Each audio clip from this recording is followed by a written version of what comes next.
Muğan gözeli. Sen bizim yerlere yaz olanda gelen, yaz olanda gelen, yaz olanda gelen.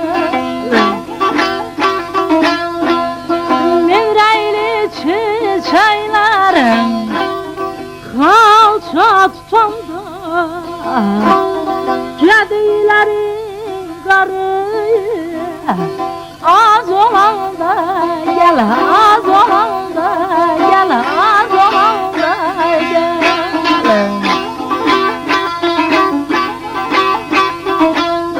Kalbime ot salan Muğan gözeli, sen bizim yerlere yaz olanda gel.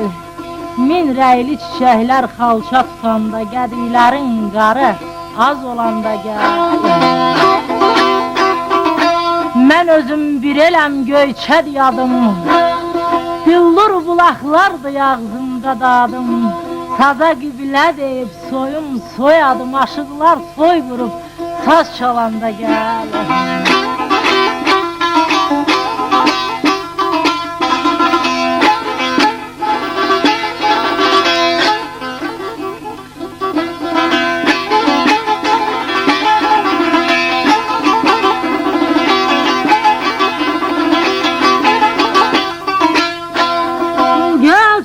Dağlara yayın elvan geyende,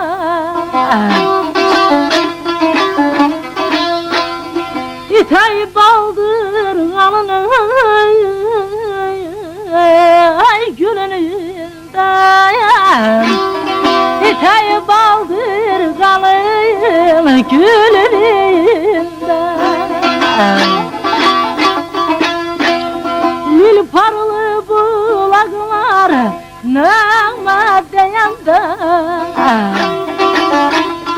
laleler çamanaya göz salanda gel, göz salanda gel, göz salanda gel.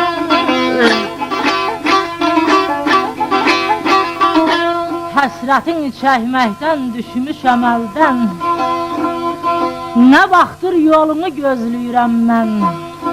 Əhdini vəfanı əsirgəməzsən, bu əhdə peymana sən dolanda gəl.